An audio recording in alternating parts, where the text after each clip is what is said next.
G20 2024 G20 summit में प्रधानमंत्री ने क्या क्या बातें कही हैं। और G20 समिट आपने देखा होगा कि पिछली बार भारत में हुआ था और किस प्रकार से भारत के तमाम राज्यों में हुआ था, जिसकी चर्चा हमने लगातार की थी। इस बार ब्राज़ील की राजधानी रियो डी जेनेरिया में G20 समिट का तीसरा सेशन समाप्त हुआ था। इसमें सस्टेनेबल डेवलपमेंट और ऊर्जा के बेहतर विकल्पों पर उसके विषय पर दुनिया भर के नेताओं ने चर्चा की थी। इससे पहले पिछले दिन G20 समिट में भुखमरी और गरीबी के खिलाफ एकजुटता और सरकारों के कामकाज में सुधार पर वैश्विक नेताओं ने चर्चा की थी। पूरे G20 समिट में दुनिया भर के जो राजनेता हैं, दुनिया भर के जो राष्ट्राध्यक्ष हैं, उन्होंने अपनी साख तो दिखाई ही, लेकिन चर्चा का विषय पूरी दुनिया में भारत के प्रधानमंत्री नरेंद्र मोदी बने। इन्हें कई सारे अवार्ड से भी नवाजा गया। इसके बाद कई सारे देशों ने इन्हें अवार्ड देने की बात की। सब पर हम आगे चर्चा करने की कोशिश करते हैं। तीसरे सेशन के समापन के बाद प्रधानमंत्री नरेंद्र मोदी ने कई देशों के राष्ट्राध्यक्षों से मुलाकात की, जिनमें ब्राज़ील के राष्ट्रपति लूला डी सिल्वा, चिली के राष्ट्रपति गैब्रियल बोरिक, अर्जेंटीना के राष्ट्रपति जेवियर मिलेई और ऑस्ट्रेलिया के प्रधानमंत्री एंथनी अल्बनीज के साथ इन्होंने द्विपक्षीय बैठक भी की। आपको बता दें कि कनाडा को भूल गए क्या, उसकी भी कहीं ना कहीं बातें निकल के आई हैं और बताया जा रहा है कि उसको इग्नोर भी किया गया है। और प्रधानमंत्री नरेंद्र मोदी या भारत के लोगों का नाम जिस प्रकार से बदनाम करने की कोशिश की गई थी, उससे 2 कदम पीछे हटते हुए कई बयान भी जारी हुए थे। तो उन पे हम चर्चा ही नहीं करेंगे, क्योंकि हमारे लिए वो कोई वैल्यू नहीं है उनके। ब्राज़ील के राष्ट्रपति लूला डी सिल्वा ने प्रधानमंत्री मोदी से बैठक के दौरान पिछले साल नई दिल्ली में, जिसकी हमने आपको बताया चर्चा की कि पिछली बार दिल्ली में हुआ था, इस बार ये आपका यहाँ पे हो रहा है ब्राज़ील की राजधानी रियो डी जेनेरियो में। तो उन्होंने बताया कि नई दिल्ली के द्वारा या नई दिल्ली में जो G20 समिट हुआ था, इसका सफल आयोजन प्रधानमंत्री नरेंद्र मोदी के नेतृत्व में हुआ था, जिसकी इन्होंने सराहना की। उन्होंने कहा कि हम ठीक उसी तरह G20 समिट की मेज़बानी करना चाहते हैं जैसा पिछले साल भारत ने किया था। वहाँ से काफ़ी कुछ सीख कर हम आए थे, काश कुछ उस तरह हम कर पाते। लूला डी सिल्वा ने कहा कि G20 समिट में ब्राज़ील ने जो कदम उठाया है, भारत के पिछले साल G20 में लिए गए फैसलों से प्रेरित है। और भी बहुत सारी चीज़ें हैं, जिनमें चिली में आयुर्वेद की बढ़ती लोकप्रियता पर प्रधानमंत्री मोदी ने कुछ बातें कही। G20 से इतर प्रधानमंत्री मोदी ने चिली राष्ट्रपति गैब्रियल से भी द्विपक्षीय वार्ता की। फार्मास्यूटिकल स्पेस में दोनों देशों के संबंधों को कैसा बढ़ाया जाए, इस पर चर्चा हुई, क्योंकि दोनों चीज़ें अगर बढ़ती हैं तो भारत को लाभ होगा और साथ ही साथ चिली को भी लाभ होने वाला है। इस दौरान प्रधानमंत्री ने कहा कि चिली में आयुर्वेद की लोकप्रियता को लेकर खुशी है। उन्होंने कहा कि इस क्षेत्र में भी दोनों देशों के संबंधों को तेजी मिल सकती है, जिससे सभी को लाभ हो सकता है। G20 समिट के पहले दिन प्रधानमंत्री नरेंद्र मोदी ने वर्ल्ड लीडर से द्विपक्षीय मुलाकात की थी। मोदी ने फ्रांस के राष्ट्रपति इमैनुअल मैक्रों, ब्रिटिश प्रधानमंत्री कीर स्टामर का नाम याद रखिएगा, क्योंकि नए नवेले प्रधानमंत्री हैं, इटली की पीएम जॉर्जिया मेलोनी, बस मुस्कुराइएगा मत, क्योंकि प्रधानमंत्री मोदी और जॉर्जिया मेलोनी के रील्स वायरल होते रहते हैं भारत में और पूरी दुनिया में। पुर्तगाल के प्रधानमंत्री लुइस मोंटेनेग्रो, इंडोनेशिया के राष्ट्रपति प्रबोवो सुबियांतो और नॉर्वे के पीएम जोनास गेर स्टोर से द्विपक्षीय मुद्दों पर बातचीत की गई। समिट के दौरान पीएम मोदी अमेरिकी राष्ट्रपति जो बाइडेन से भी मिले। आपको बता दें कि अमेरिका में चुनाव हो चुका है और चुनाव के बाद डोनाल्ड ट्रंप वहाँ पे जीत चुके हैं और जो 20 जनवरी को कहीं ना कहीं शपथ लेंगे। और आपको पता है कि पिछले कुछ दिनों से भारतीय उद्योगपति अडानी प्रधानमंत्री नरेंद्र मोदी के अच्छे शुभचिंतकों में से जाने जाते हैं, और राहुल गांधी ने तो कुछ ज़्यादा ही प्रसारित कर दिया है। तो अडानी को भारत का बच्चा जानता है, जैसे मोदी को सब जानते हैं वैसे अडानी को जानते हैं। तो अडानी के ऊपर अमेरिका में केस हुआ है, भ्रष्टाचार के आरोप लगे हैं। खैर, उन सब से इतर प्रधानमंत्री नरेंद्र मोदी और अमेरिकी राष्ट्रपति जो बाइडेन मिले और उनके बीच अनौपचारिक बातचीत भी हुई, क्योंकि कुछ औपचारिक करने का भी मसला ही नहीं है, क्योंकि वहाँ पे चुनाव हुआ है, अब नई सरकार आएगी और ट्रंप के साथ औपचारिक बातें होंगी। प्रधानमंत्री मोदी ने G20 समिट के पहले 2 सेशन भुखमरी और गरीबी के खिलाफ एकजुटता और सरकारों के कामकाज में सुधार हो उन पर सुझाव दिए। उन्होंने कहा कि जंग की वजह से दुनिया में खाने का संकट पैदा हुआ है। इसका सबसे ज़्यादा असर गरीब देशों पे पड़ा हुआ है। यानी कि जंग होगा तो भुखमरी बढ़ेगी, महंगाई बढ़ेगी। पहले दिन प्रधानमंत्री मोदी की 6 देशों के नेताओं से द्विपक्षीय बातचीत हुई थी। इसमें PM Modi British PM Starmer से बातचीत किए थे। इसमें भारत और यूके के बीच फ्री ट्रेड एग्रीमेंट यानी कि FTA जिसे कह सकते हैं, फ्री ट्रेड एग्रीमेंट FTA पर नए सिरे से बातचीत की गई या हुई होगी। प्रधानमंत्री मोदी ने मैनचेस्टर और बेलफास्ट में 2 नए वाणिज्य दूतावास खोलने की घोषणा भी की है। प्रधानमंत्री मोदी फ्रांसीसी राष्ट्रपति इमैनुअल मैक्रों से मिले।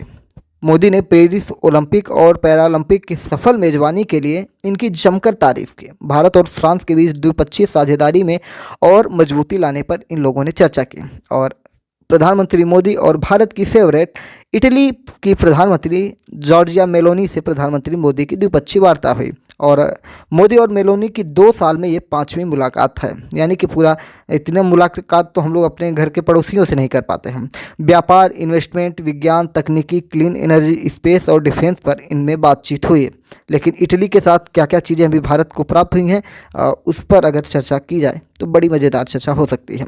प्रधानमंत्री मोदी ने इंडोनेशियाई राष्ट्रपति प्रबोवो सुबियांतो से भी मुलाकात की। सुबियांतो ने मोदी से डॉक्टर्स भेजने को कहा। व्यापार, इन्वेस्टमेंट, रक्षा, सुरक्षा, पर्यटन, स्वास्थ्य पर भी बातचीत की। यानी कि जो भी मेडिकल क्षेत्र से जुड़े हुए हैं भैया, आप जाइए कहाँ पे, इंडोनेशिया में। और इंडोनेशिया कहीं ना कहीं आपके भारतीय परंपराओं से जुड़ा हुआ है। भले ही इस्लामिक राष्ट्रों में से एक है, लेकिन वहाँ पर भारतीय परंपराएं, वहाँ पे जो वहाँ के लोग हैं जो मुस्लिम है वो प्रभु श्री राम को अपना पूर्वज मानते हैं और वहाँ पे रामलीला तक करते हैं। तो ये चीज़ें आपको बहुत बढ़िया होगा। अंकुर वाट का मंदिर भी, मतलब बहुत सारी चीज़ें आपको वहाँ पे मिलेंगी। ठीक है। प्रधानमंत्री मोदी नॉर्वे के पीएम जोनास स्टोर। मोदी ने कहा कि हमारी आर्किटेक्ट नीति से भारत नॉर्वे के संबंध और मजबूत होने वाले हैं। यानी नॉर्वे से जो समझौता हुआ है उसकी बात की जा रही है। निवेश संबंधों को खासकर रिन्यूएबल एनर्जी यानी कि नई एनर्जी बनाना और ग्रीन एनर्जी, ठीक है, हरित क्रांति कह सकते हैं, हरित ऊर्जा कह सकते हैं, पर बातचीत इन्होंने की है कि किस प्रकार से पर्यावरण को सुरक्षित किया जा सके। प्रधानमंत्री मोदी ने पुर्तगाल के प्रधानमंत्री लुइस मोंटेनेग्रो के साथ बातचीत की। इनमें आर्थिक संबंधों और ज़्यादा मजबूती देने की बात की गई। आर्थिक संबंध कैसे मजबूत हो, इन सारी चीज़ों पर चर्चा की गई। और इनके साथ भी रिन्यूएबल एनर्जी और ग्रीन हाइड्रोजन में ज़्यादा सहयोग देने पर चर्चा हुई। प्रधानमंत्री मोदी की 7 वैश्विक हस्तियों से अनौपचारिक बातचीत भी हुई। इसमें अमेरिकी राष्ट्रपति जो बाइडेन, ब्राज़ील के राष्ट्रपति लूला डा सिल्वा, स्पेन के प्रधानमंत्री पेड्रो साnchez, सिंगापुर के पीएम लॉरेंस वांग, यूएन के सेक्रेटरी जनरल एंटोनियो गुटेरस, दक्षिण कोरियाई राष्ट्रपति यून सुक, EU president Ursula van der लेन और मिस्र के राष्ट्रपति अब्देल फतेह अल सीसी शामिल थे। G20 समिट में प्रधानमंत्री मोदी की स्पीच जो थी उनमें कुछ महत्वपूर्ण चीज़ें आपको हम बता दें। इसमें इन्होंने भुखमरी और गरीबी के खिलाफ एकजुटता के लिए ब्राज़ील की पहल का समर्थन किया। वहीं दूसरी तरफ एक पृथ्वी, एक परिवार और एक भविष्य इस समिट में भी उतना ही प्रासंगिक है, इस पर भी जोर दिया। G20 में अफ्रीकन यूनियन को शामिल कराया। बाकी प्रशासनिक संस्थानों में ऐसे ही सुधार करेंगे, ये भी चीज़ें हुई। वहीं जंग की वजह से दुनिया में खाद्य, तेल और उर्वरक का संकट पैदा हुआ। ग्लोबल साउथ पर इसका सबसे ज़्यादा असर पड़ा। G20 की चर्चा तभी सफल होगी जब हम ग्लोबल साउथ की चुनौती और उसकी प्राथमिकताओं को ध्यान में रखें। G20 समिट 2024 की कुछ महत्वपूर्ण बातें हैं जिन्हें आपको जान लेना चाहिए, जो आपके लिए महत्वपूर्ण हो जाएंगी। जिसमें यूक्रेन जंग पर इन्होंने चर्चा की, जिसमें कहा गया कि यानी कि रूस का नाम नहीं लिया गया, बिना नाम लिए ही बातें की गई, जिनमें शांति की अपील की गई। वहीं गाजा और लेबनान में सीज फायर की अपील की गई। नागरिकों को सुरक्षा देने पर जोर दिया गया। इन्वायरमेंट की भी बातें हुई। बढ़ते तापमान से निपटने के लिए आपने देखा होगा कि भारत में हीट वेव का कितना बड़ा प्रकोप था। धान की फसल को कैसे नुकसान हुआ, क्योंकि धान का जो बीज होता है वो आपका जून मई लास्ट जून और जुलाई के आसपास इसको डाला जाता है, और कड़ी धूप की वजह से, हीट वेव्स की वजह से वो उसकी उपज नहीं हो पाई, जिसकी वजह से फसलें इस बार लेट हुई हैं। तो खैर हीट वेव पर भी चर्चा हुई, जिससे कि बढ़ते तापमान से निपटने के लिए विकासशील देशों को धन मुहैया कराने पर कोई चर्चा नहीं हुई। समझ गए ना कि बढ़ते तापमान से निपटने के लिए किसी भी प्रकार की चर्चा नहीं हुई, भले ही तुम झुलस के मर जाओ। अर्जेंटीना के विरोध के बावजूद अरबपतियों पर 2% टैक्स लगाने का प्रस्ताव रखा गया। 2030 तक 50 करोड़ लोगों को गरीबी से बाहर निकालने का भी लक्ष्य रखा गया। सुरक्षा परिषद यानी कि यूएनएससी में अफ्रीका, एशिया और लैटिन अमेरिका और कैरेबियाई देशों को प्रतिनिधित्व देने की मांग की गई। G20 समिट के पहले सेशन का मुद्दा भुखमरी और गरीबी के खिलाफ एकजुटता था, यानी कि इसे आप एक तरह से थीम समझ सकते हैं। क्या है G20 2024 का थीम? तो भुखमरी और गरीबी के खिलाफ एकजुटता। पहले सेशन को संबोधित करते हुए प्रधानमंत्री मोदी ने G20 के सफल आयोजन के लिए सभी को बधाइयां दी। सभी को मतलब ब्राज़ील के राष्ट्रपति को बधाई दी। उन्होंने कहा कि ब्राज़ील ने अपनी अध्यक्षता में नई दिल्ली समिट के में लिए गए फैसलों को आगे बढ़ाया है। भारत ने 10 साल में 25 करोड़ लोगों को गरीबी से बाहर निकाला है। प्रधानमंत्री नरेंद्र मोदी का स्टेटमेंट है, आपने देखा भी होगा कि किस प्रकार से भवन निर्माण हुए हैं और राशन वितरण हुआ है। तो दो चीज़ों ने, भले ही यहाँ पे लोग पॉलिटिकल माइलेज लें या पॉलिटिकल बातें करें कि 2 किलो राशन से क्या होता है, लेकिन विश्व स्तर पर आप ये बातें जब रखते हैं कि अपने देश के लोगों को, इतने करोड़ लोगों को फ्री में मुफ्त राशन देते हैं प्रति महीने, उनके पूरे परिवार के हिसाब से 5 किलो जो भी उसका रेशियो है, 5 किलो प्रति व्यक्ति के हिसाब से, ठीक है। अगर 5 लोग हैं तो 25 किलो मिलेगा, 10 लोग हैं तो 50 किलो मिलेगा, तो इस रेशियो के हिसाब से मिलता है, ठीक है। तो वो चीज़ें जब विश्व पटल पर रखी जाती हैं ना, तो उससे भारत की साख बढ़ती है। और प्रधानमंत्री ने ये कह ही दिया कि हमने 10 सालों में 25 करोड़ लोगों को गरीबी से बाहर निकाला, हम 80 करोड़ लोगों को मुफ्त अनाज दे रहे हैं। ये टॉपिक उन्होंने वहाँ पर बोला कि हमने 80 करोड़ लोगों को मुफ्त में अनाज दे रहे हैं, 55 करोड़ लोग फ्री हेल्थ बीमा का लाभ उठा रहे हैं, किसानों को $20 बिलियन यानी कि 168,000 करोड़ रुपए दिए गए हैं, जो आपका 2000 करके साल भर में 3 टाइम्स में आपका 6,000 रुपये आ जाते हैं, उसकी चर्चा इन्होंने की। भारत वैश्विक खाद्य सुरक्षा में योगदान दे रहा है। हाल में ही मलावी, जाम्बिया और जिम्बाब्वे में मदद पहुंचाई गई है। G20 समिट के पहले दिन कई वैश्विक हस्तियों से भी प्रधानमंत्री मोदी की मुलाकात हुई थी। इनमें G20 समिट के दौरान प्रधानमंत्री मोदी ने जॉर्जिया मेलोनी से मुलाकात की और भी बहुत सारे लोगों से की, जिनकी चर्चा हमने आपसे की हुई है। इस दौरान एक चीज़ लोगों ने पॉइंट आउट किया और मीडिया ने भी इसको कवर कर लिया। बात बड़ी थी, क्योंकि G20 समिट के पहले दिन जब औपचारिक फ़ोटो सेशन हो रहा था कि ग्रुप फ़ोटो ली जाए, इसमें कई बड़े लीडर दिखाई नहीं दिए, जिनमें अपना आखिरी G20 समिट अटेंड कर रहे अमेरिका के राष्ट्रपति जो बाइडेन भी इसमें दिखाई नहीं दिए। उनके अलावा कनाडा के प्रधानमंत्री जस्टिन ट्रूडो और इटली की प्रधानमंत्री जॉर्जिया मेलोनी भी दिखाई नहीं दी हैं। और ट्रूडो को तो हमको लगता है कि बुलाया भी नहीं गया होगा, कि कहीं प्रधानमंत्री मोदी के सामने पड़ गया तो इसके मतलब डांट पड़ जाएगी कि कहाँ है बेटा, तुम बहुत उछल कूद मचा रहे हैं। अमेरिकी ऑफिशियल्स ने मामले में आयोजकों की गलती का हवाला दिया। इसके बाद ब्राज़ील की तरफ से भी माना गया कि बाइडेन, ट्रूडो और मेलोनी फोटोशूट के लिए लेट थे। वे दोबारा सभी नेताओं को साथ लाकर ग्रुप फ़ोटो खिंचवाने की कोशिश करेंगे, यानी कि जो टाइमिंग थी वो कहीं ना कहीं जो आयोजक थे उनकी वजह से लेट लतीफ़ हुई या सही जानकारियाँ नहीं पहुंचाई गई, जिसकी वजह से ये घटनाक्रम हो गया और जिसको मीडिया ने कहीं ना कहीं कैच कर लिया, क्योंकि सभी लोग वहाँ पर उपस्थित हैं और उनकी तस्वीरें एक साथ ना हो तो ये कहीं ना कहीं चर्चा का विषय बन जाती है। G20 समिट में पहुंचे लैटिन अमेरिकी देश पराग्वे के राष्ट्रपति सैंटियागो पेना, जो 46 वर्ष के हैं, ये उस समय वहाँ पे बीमार पड़ गए थे, जिसके बाद उन्हें हॉस्पिटल में भर्ती कराया गया था। ठीक है, तो हुआ क्या था, इसमें एक रिपोर्ट आई है न्यूज एजेंसी की, उसमें कहा गया है कि राष्ट्रपति पेना देर रात तक इन्होंने मीटिंग की थी, अपने देश की आर्थिक स्थिति पर चर्चा कर रहे थे, तभी उनके सीने में दर्द की शिकायत हुई, यानी कि कहीं ना कहीं अपनी वेदनाओं को प्रकट कर रहे थे कि हमारे देश की जो इकॉनमी है किस प्रकार से चल रही है और उनमें सपोर्ट की बातें की गई होंगी और कहीं ना कहीं दिल पर उन्होंने लग गई। ब्राज़ील के अधिकारियों ने क्या बातें कही? उन्होंने बताया कि पेना को रियो डी जेनेरिया के एक हॉस्पिटल में भर्ती कराया गया है, फिलहाल उनका इलाज हो रहा है।